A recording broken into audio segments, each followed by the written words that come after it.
What is going on, guys? How are y'all doing today? Friends, foes. I have a differential and a little bit of a trick. You guys know how to get to this section of your car. This is just a spare that I have from laying around, just in case, that I bought off of eBay. And I'm going to show you through this one because this one is not locked. And so here we go. Oh, you need a bit first. Need one of these. I like these Traxxas. Traxxas kit. Awesome. They work great. Great for a drill. So that's totally the wrong screw in there. I think I stole one out of here before, because these things strip out. The case is stripped. And if on eBay you can buy the whole differential, the case and everything, why not, you know? And, you know, guys, these things like to stick. So this was actually, it's got red grease in it. This is actually the original. Original gears and everything. So, you guys know this part. I need this one. Take this here apart. I don't like to go fast with these because they tend to, the heat builds up and it kind of melts, it melts the plastic, and it gets it hot. Not that it melts it, but it gets it hot, and then I've noticed that the threads get weaker and weaker inside the plastic the more you take them apart and put them back together. So we're going to split this. Got a rag here. Now, some of you guys know Kevin Talbot's trick, which is the reason why these are here. I've tried it. The silicone earplugs, you can find them on Amazon. This was like a 12 pack or something like that, 15 pack or something. They were like, they're cheap. I don't even know how much they were. My wife got them for me off of Amazon. But yeah, I've tried that. I've tried different fluids. Plus that, I've tried, this was original one, and this one I jam-packed full of thick bearing grease to try and help it. But obviously, you guys seen how easy that turned. It did not help at all. And so, oh, need a pair of pliers, which are out here. Yay! I don't have my pliers down here, so it's going to be a little bit harder. But get this here out of here. And now, I really should have brought some cleaner down, but you guys know the star comes apart in two sections.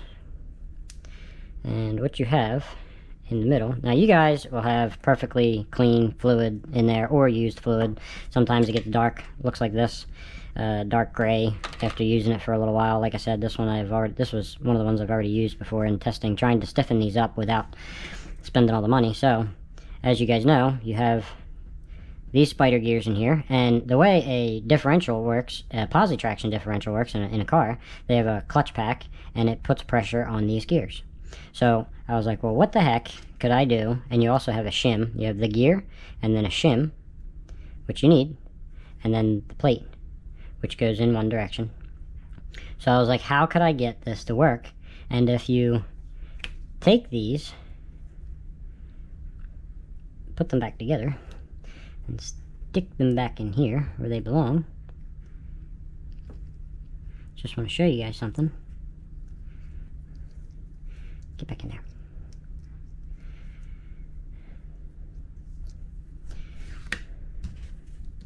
I'm going to show you guys that there is, if I can. Alright, so there we go. So now, if you pull this gear in, right here, you can see that the tip of this pair of tweezers fits in there with no problem.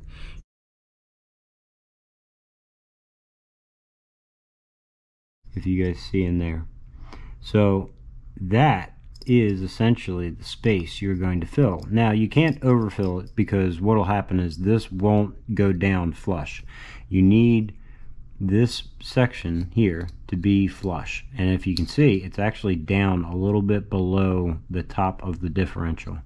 And when this actually goes down all the way into place, Kevin Talbot's trick is take this all apart, stuff one of the silicone things in there, and it's a pain, man. If you ever go to take it apart again, it is a pain. but it does save you the fact of, you know, having to buy something. So they're cheap, they work, and if you're just trying to stiffen it up, if you're not trying to lock it up, it's a great way to go. I mean, it works. But as of right now, you've seen the gap in between the gear, and that is what we're going to take care of. So how we take care of that is separate these. Once again, you have your plate, and then you have your shim. Now, I've done this both ways, and either way it didn't really matter, but for today and for the sake of it, this is the way I just did.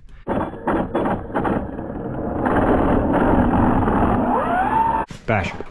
So you guys know, if you guys seen the last video I made on, well, not the last video I put out about the distance running, but the video prior to that about me crashing the car into the woods and locking the front diff.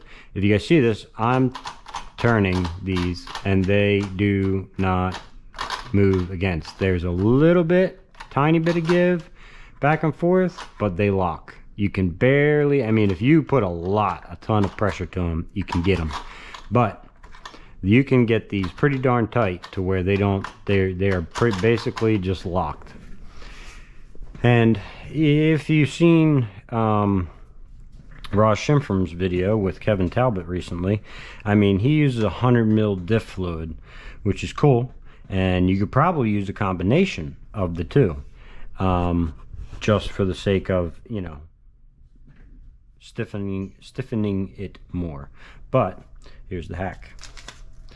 For $2, most places, pick yourself up. 1985 is the part number, and they are 5 by 8 by 0.5 millimeter, used with bearings. It's basically a coated washer, essentially, to shim, basically.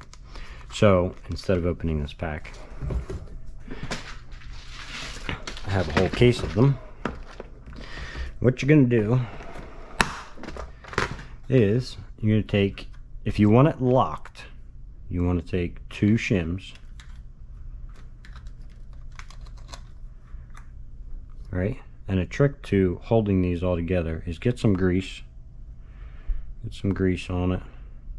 Stick them together. You're going to get messy. You're going to get dirty no matter what. Grease or some oil. Stick them in there. Put your plate on.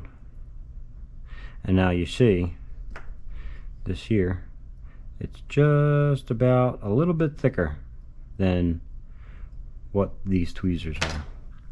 And then you want to stick your plate back on. Oop, I dropped it. Stick your plate back on.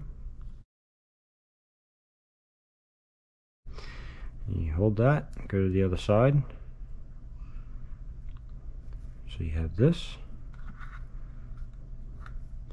Take a shim if you got some grease on your fingers already. Oh, I'm doing this different now, guys. Hold on. Forgot the other shim.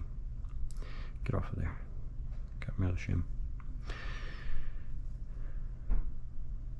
2 of those.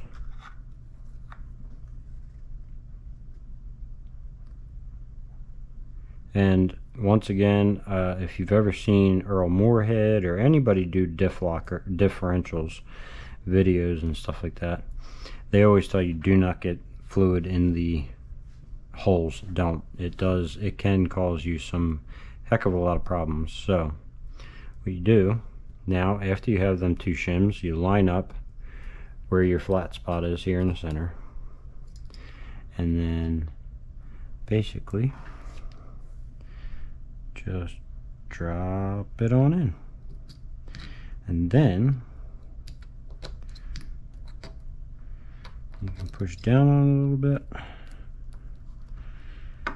kind of work it in there, make sure it's locked into that gear. Now what you have here is it's raised up slightly on the edge, just a tiny bit. There's a little bit of a gap there, but when you screw all this together, if your plastic isn't stripped out on all 4 corners, major point to this, it has to be tight.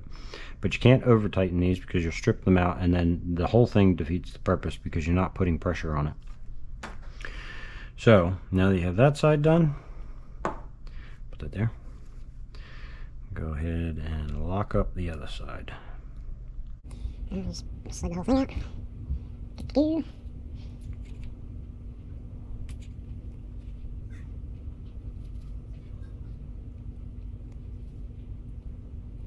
Whip, hold again. Oh, where'd you come from? Oh, did I miss it? Oh, yep, I missed it. Put it back in there.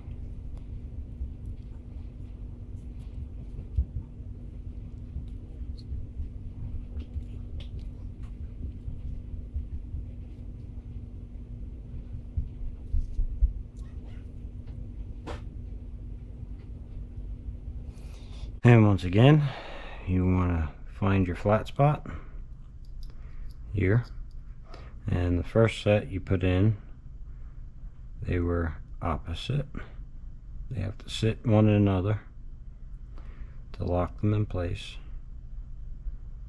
So once I flip that, flat spot, flat is on the bottom.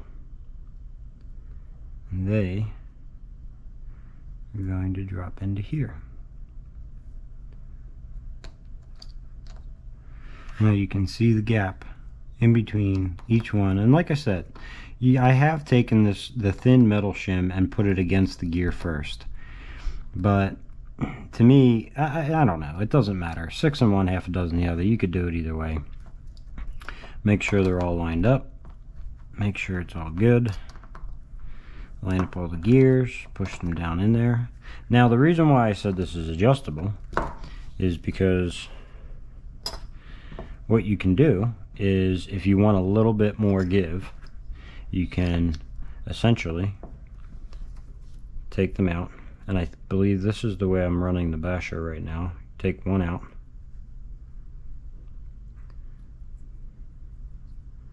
and just run one set in the diff. So, and sometimes, now I don't know about other RCs. I don't know, I know this works for Arrmas, but if you have a similar design differential for another RC, you could definitely use it. It will definitely work. So, like I said, the most important thing is keeping these somewhat flush, but up a little bit for the pressure to build. Now you also have a gasket, so the thickness of the gasket, you really don't want to go much thicker than that. So, and I'm telling you, even with just 2 on one end and 1 on the other, it is tight. I mean, there's really not much any reason to go any further than that. I mean, it's not going to go diffing out crazy on you like, you know, like it used to. That's for darn sure. So then what you could do is just fill this up with your fluid that you would normally use, or, you know, whatever you want to put back into it for the sake of the video. I'm not going to do that. But then what I like to do, man, I have these things all over. Get off of me. What I like to do is line them up so that they're both flat on each end. And if you're running a fluid inside there, what I will normally do with a fluid is start all of my screws in,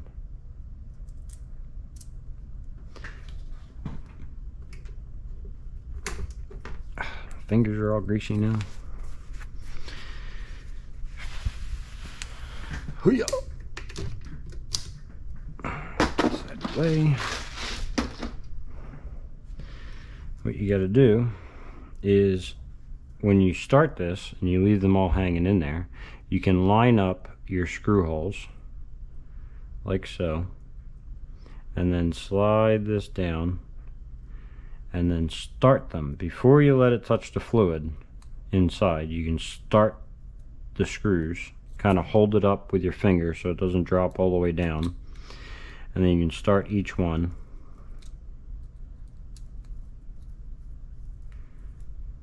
like so.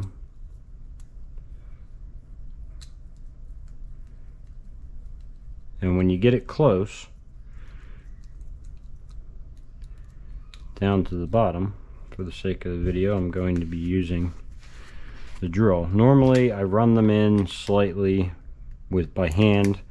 I normally only do it by hand, but let's be cool like everybody else and use power tools. So if I get it close, then what you want to do is make sure, you know, I like to line them up straight. Make sure your gears are in, push it together, hold them together, make sure they're locked into place, and then go on.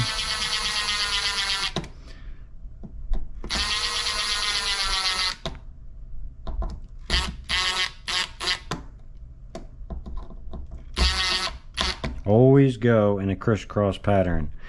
Don't send one tight like this. So don't send this one all the way tight and then this one's not, because you can see the crookedness in it.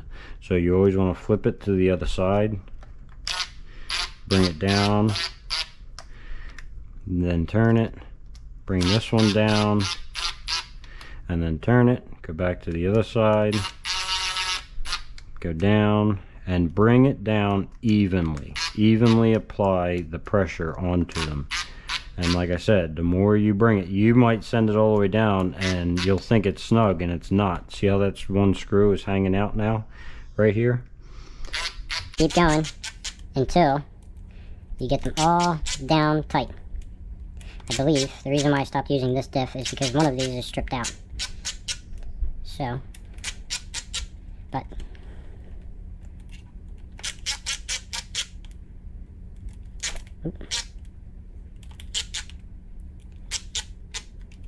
yeah, one of them is stripped out.